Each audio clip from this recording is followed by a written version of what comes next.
അൻവറിലേക്ക് ഒന്ന് പോകാം. P V Anwar നമുക്കൊപ്പം ചേരുന്നുണ്ട്. P V Anwar, very good morning. Good morning. ഉറക്കമൊക്കെ കിട്ടുന്നുണ്ടോ? ഇപ്പോൾ ഓണമൊക്കെ കഴിഞ്ഞപ്പോൾ കുറച്ച് ദിവസം റിലാക്സ് ആയെന്ന് തോന്നുന്നു. ഇപ്പോൾ കുഴപ്പമില്ല, 2 ദിവസമായിട്ട് ഉറങ്ങാനൊക്കെ പറ്റുന്നുണ്ട്. പി വി അൻവർ, ഞാനുമായി സംസാരിച്ച സമയത്ത് പി വി അൻവർ പറയായിരുന്നു, ഉറക്കം പോയി ചങ്ങാതി, എത്ര നാളായി ഇതിന് പിന്നാലെ നടക്കുന്നു എന്നാണ്. എന്തായാലും ചെറിയൊരു ആശ്വാസം കൂടിയായെന്ന് തോന്നുന്നു. ഇന്നലെ വന്ന വാർത്ത അങ്ങ് കേട്ട് കാണുമല്ലോ. നമ്മുടെ MR അജിത് കുമാറിനെതിരെ വിജിലൻസ് അന്വേഷണം 7 ദിവസത്തിനു ശേഷം പ്രഖ്യാപിച്ചു. അതാണ് ഏറ്റവും പ്രധാനപ്പെട്ട വാർത്ത. ഇന്നിപ്പോൾ പുലർച്ചെ മറ്റൊരു വാർത്ത കൂടി എത്തുന്നു. ഒക്ടോബർ 1 തീയതിക്ക് മുമ്പ് തന്നെ SITയുടെ അന്വേഷണ റിപ്പോർട്ട് കൊടുക്കണം എന്നുള്ളതാണ്. എന്താണ് അങ്ങ് കരുതുന്നത്? ക്രമസമാധാന ചുമതലയിൽ നിന്ന് MR അജിത് കുമാറിനെ മാറ്റാനുള്ള നടപടിയുടെ തുടക്കമായിട്ട് നമുക്കതിനെ കാണാമോ പി വി അൻവർ? ഫോണ് കട്ടാവാണല്ലോ. കോൾ കൊട്ടായിട്ടുണ്ട്. ശരി, കോൾ റീകണക്ട് ചെയ്യാം. അല്പസമയത്തിനുള്ളിൽ ഞങ്ങൾ റീകണക്ട് ചെയ്യാം. ശ്രീ പി വി അൻവർ, ഞാൻ ചോദിച്ചത് ഈ വിജിലൻസ് അന്വേഷണം പ്രഖ്യാപിച്ചതും റിപ്പോർട്ട് ഒക്ടോബർ 1 തീയതിക്ക് മുമ്പ് കൊടുക്കുന്നതും ക്രമസമാധാന ചുമതലയിൽ നിന്ന് MR അജിത് കുമാർ പുറത്തേക്ക് എന്നതിന്റെ സൂചനയാണോ? അല്ല, അതിൽ അരുൺ, എനിക്ക് ആദ്യം തന്നെ പറയാനുള്ളത്, നിങ്ങൾ ഇന്നത്തെ ദേശാഭിമാനി പത്രം ഒന്ന് നോക്കണം. അതിൻ്റെ ഫ്രണ്ട് പേജിലെ വാർത്ത ഈ വിജിലൻസ് അന്വേഷണവുമായി ബന്ധപ്പെട്ട വിഷയം ഒരു വാർത്തയുണ്ട്. ആ വാർത്തയിൽ പറയുന്നത് ഇന്നലെ വ്യാഴാഴ്ച, ഇന്നലെ വൈകുന്നേരമാണ് ബഹുമാനപ്പെട്ട മുഖ്യമന്ത്രിക്ക് ഈ ശുപാർശ മുഖ്യമന്ത്രിയുടെ മേശപ്പുറത്തെത്തുന്നത്. ഇന്നലെ തന്നെ ബഹുമാനപ്പെട്ട മുഖ്യമന്ത്രി അത് ഓർഡർ ആക്കുകയാണ്. നമ്മൾ ആ വാർത്തയെ ബേസ് ചെയ്തിട്ടാണ് ഞാൻ പറയുന്നത്. അപ്പോൾ കഴിഞ്ഞ 5-8 ദിവസമായി ബഹുമാനപ്പെട്ട DGP ഇങ്ങനെ ഒരു ശുപാർശ കൊടുത്തിട്ട് മുഖ്യമന്ത്രിയുടെ മുന്നിലേക്ക് ആ ഫയൽ വരുന്നത് ഇന്നത്തെ ദേശാഭിമാനി റിപ്പോർട്ട് പ്രകാരം ഇന്നലെയാണ്. ആ എത്തിയ ഉടനെ അദ്ദേഹം അതിന് അനുമതി കൊടുക്കുകയാണ് ഉണ്ടായിട്ടുള്ളത്. അതുകൊണ്ടാണ് ഞാൻ പറഞ്ഞുകൊണ്ടേയിരിക്കുന്നത്, ഈ പറയുന്ന പൊളിറ്റിക്കൽ സെക്രട്ടറി ഈ ഒരു ഘട്ടത്തിൽ പോലും ഈ ഫയലുകൾ പിടിച്ചു വെച്ച് ഗവൺമെൻറ്റിനെയും മുഖ്യമന്ത്രിയെയും പാർട്ടിയെയും മുൾമുനയിൽ നിർത്തി അനാവശ്യമായ സംശയങ്ങൾ പൊതുസമൂഹത്തിന് മുമ്പിൽ ഈ വിഷയത്തിലുമുണ്ടായി. നിങ്ങൾ പോലും ചർച്ച ചെയ്തു, പലരും ചർച്ച ചെയ്തു. ചർച്ച ചെയ്യാത്ത സാധാരണ മനുഷ്യർ അങ്ങാടികളിൽ ഇത് ചർച്ചയാണ്. എന്താണ് വിജിലൻസ് അന്വേഷണത്തിന് ശുപാർശ നൽകിയിട്ട് അതിന് അനുമതി കൊടുക്കാത്തത്? വാസ്തവം ഇന്ന് ദേശാഭിമാനിയിൽ എഴുതിയിട്ടുണ്ട്. ഇതാണ് ഇതിൻ്റെ യാഥാർത്ഥ്യം. അതായത് പൊളിറ്റിക്കൽ സെക്രട്ടറി മുഖ്യമന്ത്രിയോട് തീരുമാനമെടുക്കാനാവുന്ന ഫയലുകൾ വേണ്ടത്ര വേഗതയിൽ കാര്യക്ഷമമായി എത്തിക്കുന്നില്ല. അതാണ് താങ്കൾ അന്ന് തുടക്കത്തിൽ സൂചിപ്പിച്ചത്, പൊളിറ്റിക്കൽ സെക്രട്ടറി എന്ന നിലയിൽ പി ശശി ഒരു പരാജയമാണെന്ന്. ഞാൻ ശ്രീ പി വി അൻവർ ഒരു കാര്യം ചോദിക്കട്ടെ. താങ്കൾ പരാതി കൊടുത്തു എന്ന് പറയുമ്പോൾ എന്തൊക്കെ കാര്യങ്ങളാണ് ആ പരാതിയിൽ പൊളിറ്റിക്കൽ സെക്രട്ടറിക്കെതിരെ ചൂണ്ടിക്കാണിച്ചത്? കാത്തുവെച്ച് മുഖ്യമന്ത്രിയുടെ മുന്നിൽ എത്തിക്കാൻ എന്തിനായിരുന്നു ഇത്ര താമസം? ഇന്നലെ വൈകുന്നേരം വരെ എന്തിനാ ഈ ഫയൽ അദ്ദേഹം പിടിച്ചു വെച്ചത്? അത് ശരിയായ നിലപാടല്ലല്ലോ. വീണ്ടും ഈ ഗവൺമെൻറ്റിനെയും പാർട്ടിയെയും പ്രതിസന്ധിയിലാക്കുന്ന നിലപാട് തന്നെയല്ലേ. ഇത്രയും വിമർശനം ഉയർന്നിട്ട് പോലും. ഹലോ, കേൾക്കാം. ഇടയ്ക്ക് കോള് കട്ടായതാ. താങ്കൾക്ക് തുടരാം ശ്രീ പി വി അൻവർ. അതെ. അപ്പോൾ ഇത്രയും ആശങ്ക ഉണ്ടായിട്ട് ഈ ആളുകളുടെ ഈ വിമർശനം ഉണ്ടാക്കാൻ ഈ 8 ദിവസം ഈ ഫയൽ എന്തിനാണ് ഈ പി ശശി പിടിച്ചു വെച്ചത്? അവിടെയാണ് ഇതിൻ്റെ വിഷയം. അത് പരിഹരിക്കപ്പെടാതെ ഈ പ്രശ്നങ്ങളൊന്നും തീരില്ല. ശരി, ഈ പൊളിറ്റിക്കൽ സെക്രട്ടറിക്കെതിരെ താങ്കൾ കൊടുത്ത പരാതിയിൽ എന്തൊക്കെ കാര്യങ്ങളാണ് താങ്കൾ എണ്ണി പറയുന്നത്? കൃത്യമായിട്ടുള്ള കാര്യങ്ങളാണോ, അതല്ലാതെ കേവലം ആരോപണങ്ങൾ എന്ന നിലയിൽ മാത്രമാണോ ഈ ഘട്ടത്തിലുള്ളത്? അല്ല, ഞാൻ കൃത്യമായി ഓരോ 1 by 1 നമ്പർ ഇട്ടിട്ട് തന്നെയാണ് പറഞ്ഞിട്ടുള്ളത്. അത് ഈ ഒരു സ്വകാര്യമായി കൊടുത്തൊരു കോൺഫിഡൻഷ്യൽ ലെറ്ററാണ്. അത് പാർട്ടിയുമായി ബന്ധപ്പെട്ട ഇൻറ്റേർണൽ വിഷയമാണ്. അതെന്തായാലും ഞാൻ ഇപ്പോൾ ചർച്ച ചെയ്യാൻ ഞാൻ ഉദ്ദേശിക്കുന്നില്ല. അതിലേക്ക് ഡോക്ടർ അരുൺ എന്നോട് ചോദ്യങ്ങൾ ചോദിച്ചിട്ട് കാര്യമില്ല. എനിക്കത് പറയാൻ ഇപ്പോൾ ശരിയാണ്. താങ്കൾ CPM-ന്റെ സഹയാത്രികനായ പാർലമെന്ററി പാർട്ടി അംഗമായ ഒരു MLA എന്ന നിലയിൽ താങ്കൾക്ക് ആ പാർട്ടിയുടെ ചട്ടങ്ങൾ താങ്കൾക്കും ബാധകമാണ്, ആ ഇടതുമുന്നണിയുടെ നിലപാട് താങ്കൾക്കും ബാധകമാണ്. പക്ഷേ എൻ്റെ സംശയം, താങ്കൾ ആദ്യഘട്ടത്തിൽ പറഞ്ഞത് പൊളിറ്റിക്കൽ സെക്രട്ടറിയുടെ പരാജയമാണ് താങ്കൾ ചൂണ്ടിക്കാണിച്ചത്. രണ്ടാമത്തെ ഘട്ടമാകുമ്പോൾ താങ്കൾ ഒന്നുകൂടി ആരോപണം കടുപ്പിക്കുന്നുണ്ട്. ഇത് പിടിച്ചു വയ്ക്കുകയും ADGP MR അജിത് കുമാറിനെ സംരക്ഷിക്കുകയും ചെയ്യുന്നത് പൊളിറ്റിക്കൽ സെക്രട്ടറിയാണെന്ന നിലയിലേക്ക് എത്തുന്നു. അപ്പോൾ രണ്ടാം ഘട്ടം എത്തുമ്പോഴേക്ക് കുറച്ചുകൂടി ആരോപണം കടുപ്പിക്കുന്നുണ്ട് താങ്കൾ. അപ്പോൾ അതാണ് എൻ്റെ ഒരു സംശയം. പരാതി കൊടുക്കുമ്പോൾ അങ്ങനെ കടുപ്പിച്ച ആരോപണത്തിനും അപ്പുറത്തേക്ക് എന്തെങ്കിലും താല്പര്യങ്ങൾ പൊളിറ്റിക്കൽ സെക്രട്ടറിക്കുണ്ട് എന്നൊരു നിഗമനത്തിലാണോ താങ്കൾ പരാതി കൊടുത്തിട്ടുള്ളത്? അല്ല, അത് രണ്ട് കാര്യങ്ങൾ. അതായത് ഞാൻ കൊടുത്ത പരാതിയിൽ മുഖ്യമന്ത്രിക്ക് കൊടുത്ത പരാതി എന്ന് പറയുന്നത് ഗവൺമെന്റ് റിലേറ്റഡ് ആയിട്ടുള്ള പോലീസുമായി ബന്ധപ്പെട്ട വിഷയങ്ങളാണ്. സ്വാഭാവികമായും എൻ്റെ പരാതിയാണ് അന്വേഷണ ഏജൻസിക്ക് ബഹുമാനപ്പെട്ട മുഖ്യമന്ത്രിയുടെ ഓഫീസിൽ നിന്ന് കൈമാറുക. ആ പരാതിയിൽ പൊളിറ്റിക്കൽ ഇഷ്യൂസ് ആണ് എനിക്ക് ശശിക്കെതിരെ പറയാനുള്ളത്. അതൊരു പബ്ലിക് ഡോക്യുമെന്റ് ആവേണ്ട കാര്യമല്ല. അതുകൊണ്ടാണ് ശശിയെക്കുറിച്ചുള്ള പരാതി ഞാൻ അതിൽ പറയാതിരുന്നത്. ഇപ്പം ഞാൻ വളരെ വ്യക്തമായും പാർട്ടി സെക്രട്ടറിക്ക് ഇന്നലെ അത് കൈമാറിയിട്ടുണ്ട് ദൂതൻ വഴി. പിന്നെ ഇത് പാർട്ടി പഠിക്കട്ടെ. കാരണം ഞാൻ കടുപ്പിച്ചുകൊണ്ടിരിക്കുക എന്ന് പറയുന്നത് ഇതിൽ കടുപ്പിച്ചുകൊണ്ട് തന്നെ മുന്നോട്ട് പോകാൻ സാധിക്കുള്ളൂ. അങ്ങനെയാണ് കാര്യങ്ങൾ വന്നുകൊണ്ടിരിക്കുന്നത്.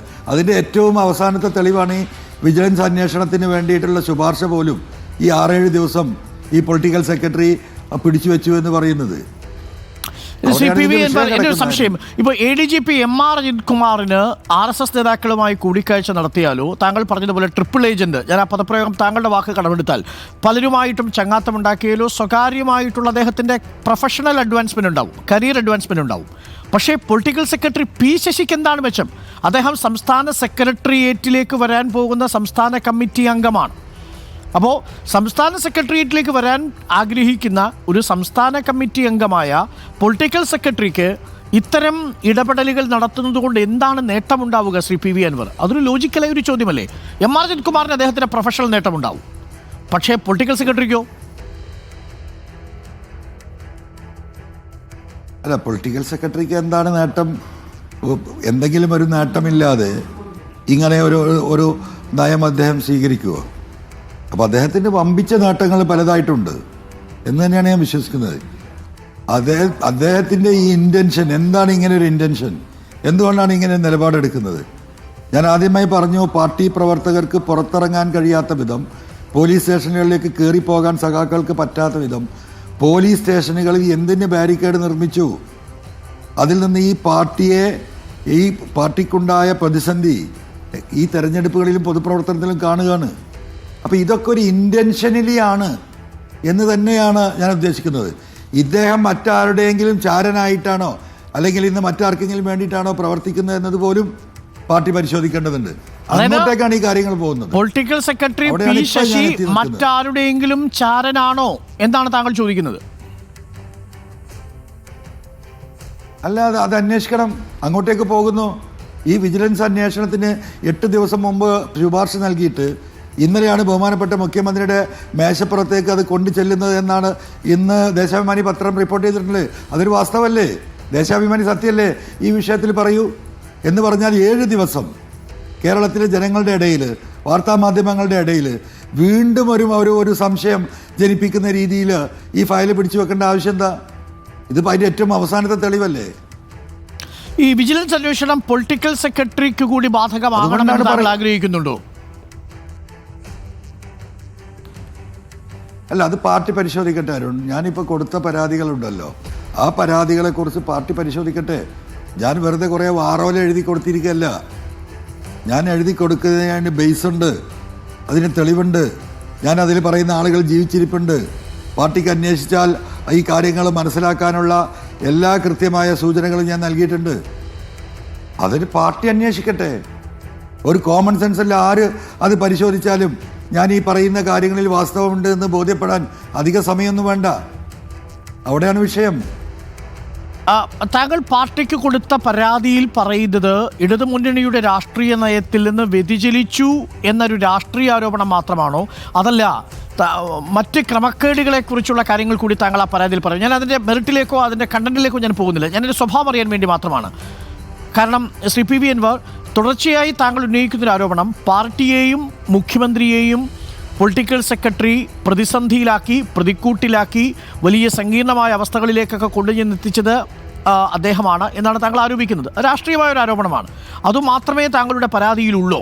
അതിനും അപ്പുറത്തേക്ക് MR അജിത് കുമാറിൻ്റെ പേരിൽ ഉന്നയിച്ച ആരോപണങ്ങളും ക്രമക്കേടുകളും അടക്കമുള്ള ക്രമക്കേടുകളുടെ ഒരു തുടർച്ച താങ്കൾ പൊളിറ്റിക്കൽ സെക്രട്ടറിയിൽ ആരോപിക്കുന്നുള്ളൂ എന്നാണ് ചോദ്യം. കേവലം രാഷ്ട്രീയമായൊരു പരാജയം എന്നതിനും അപ്പുറത്തേക്ക് വ്യക്തിപരമായ നേട്ടങ്ങൾ ഉണ്ടാക്കാനും ക്രമക്കേടുകളിൽ ഉൾപ്പെട്ടതും അടക്കമുള്ള കാര്യങ്ങൾ താങ്കളുടെ പരാതിയിലുണ്ടോ?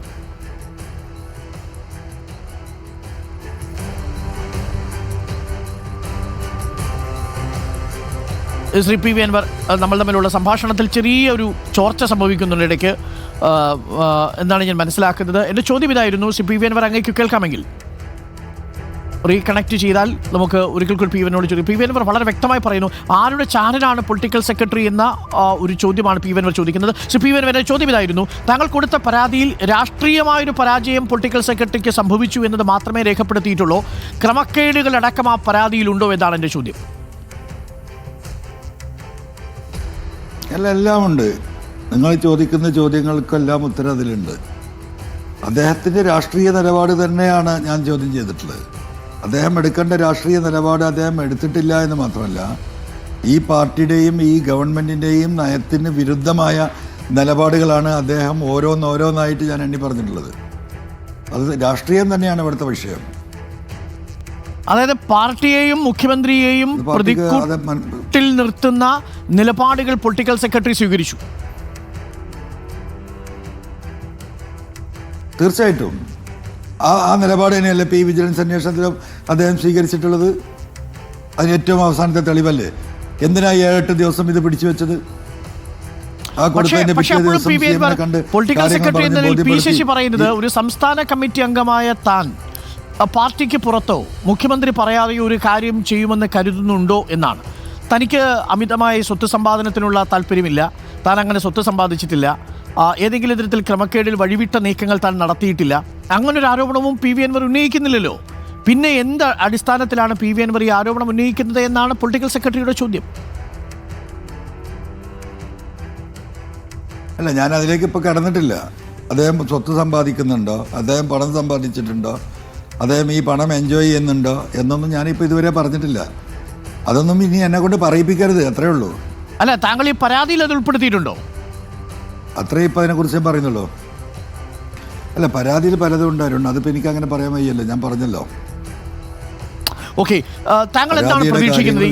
ഇനി 10 ദിവസം ഇപ്പം CPI-യുടെ നിലപാട് ഇന്നലെ നമ്മൾ കണ്ടു. പ്രകാശ് ബാബുവിന്റെ ജനയുഗത്തിലെ ലേഖനം വന്നു, വർഗീസ് ജോർജ് ഇന്നലെ നമ്മളോട് തുറന്ന് സംസാരിച്ചു. അപ്പോൾ അവരൊക്കെ പറയുന്നത് ഇടതുമുന്നണിയിൽ CPM ഒഴികെ ബാക്കി എല്ലാവർക്കും ഒരൊറ്റ നിലപാടായി മാറിക്കഴിഞ്ഞിരിക്കുകയാണ്.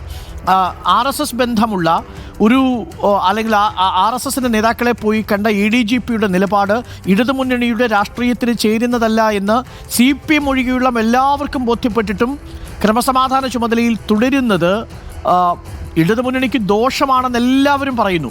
പക്ഷേ അപ്പോഴും ആ ക്രമസമാധാന ചുമതലയിൽ നീക്കാൻ ഒരു എക്സിക്യൂട്ടീവ് ഓർഡർ മതിയാകും എന്നിരിക്കെ എന്തായിരിക്കും മടിക്കുന്നത്? അല്ല, എനിക്കതിൽ പറയാനുള്ളത്, ഇപ്പോൾ വിജിലൻസ് ഒരു അന്വേഷണത്തിന് ശുപാർശ ചെയ്യണമെങ്കിൽ ഞാൻ പറഞ്ഞ പരാതിയിൽ കഴമ്പുണ്ട് എന്നതിൻ്റെ അടിസ്ഥാനത്തിലാണല്ലോ. ആ കഴമ്പ് അവർക്ക് ചെറുതായിട്ട് ബോധ്യപ്പെട്ടതിൻ്റെ അടിസ്ഥാനത്തിലാണല്ലോ. അതുകൊണ്ടാണല്ലോ അവർ അനുമതി ചോദിച്ചത്. അത് കഴമ്പുണ്ട് എന്ന ബോധ്യത്തിലാണല്ലോ അപ്പോൾ അനുമതി കൊടുത്തിട്ടുള്ളത്.